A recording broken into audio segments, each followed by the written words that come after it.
সবাই মিলে হয়তো বা আমরা তো সারাদিনই কেন্দ্রে ছিলাম, প্রশাসনকে বারবার ধাক্কায় ধাক্কায় বলেছি যে আপনারা অ্যাকশন নেন, আপনারা অ্যাকশন নেন। ওনারা বসে থাকে আর বলে যে আমরা কি করবো।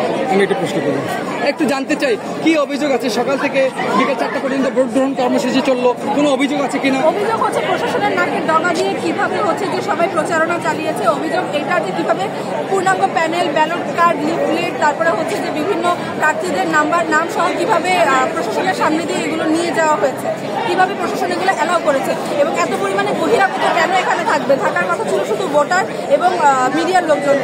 এত বহিরাগতরা অনেক চাপ সৃষ্টি করেছে। আপু আমাকে এটাতে ভোট দেন, কার্ড দিয়েছে। প্রচারণের কেন্দ্রের 100 মিটারের মধ্যে ইভেন যারা প্রশাসনের দায়িত্ব ছিল প্রক্রিয়া টিমের একটা সামনে ওই জায়গায় এখন যে এত নিরাপত্তা দেখানো হচ্ছে, একটা লোক তখন ছিল না। আপনার কি মনে হচ্ছে যে সুষ্ঠু নির্বাচন হয়েছিল সবকিছু মিলে? এটা কোন দিক দিয়ে সুষ্ঠু নির্বাচন? কোনো দিক দিয়ে সুষ্ঠু নির্বাচন। আপনি কি এই ভোট বয়কট করতে চান? জানতে চাই। হ্যাঁ, একটু অনেকেই বলছিল যে তারা ভোট, স্বতন্ত্র প্রার্থীরা অনেকেই বলছিল যে ভোট বয়কট করবে। তো আপনার কাছ থেকে জানতে চাই, আপনি একজন প্রার্থী হিসেবে ভোট বয়কট করবেন কিনা, কি বলবেন আপনি? যখন আমি সকালে ভোট দিতে আসি 10টার দিকে, আমি দেখি যে সবাই 100 মিটারের মধ্যে থেকে প্রচারণা চালাচ্ছে। আমার জুনিয়র আমাকে বলেছে আপনিও চালান। তখন আমি বলছি আমি চালাবো না। আমি ডিরেক্ট প্রশাসনকে গিয়ে বলছি, ম্যাম বলে যে আমরা কি করবো। তো বললাম যে ম্যাম আপনারাই তো করবেন, আপনারা ব্যবস্থা না নিলে কে নেবে। তখন গিয়ে একবার একটু সবাইকে ছাড়ে দিয়ে আসতে যাচ্ছে, তারপরে একটু পরে প্রশাসনের সামনে দিয়েই সবাই প্রচারণা চালিয়ে যাচ্ছে।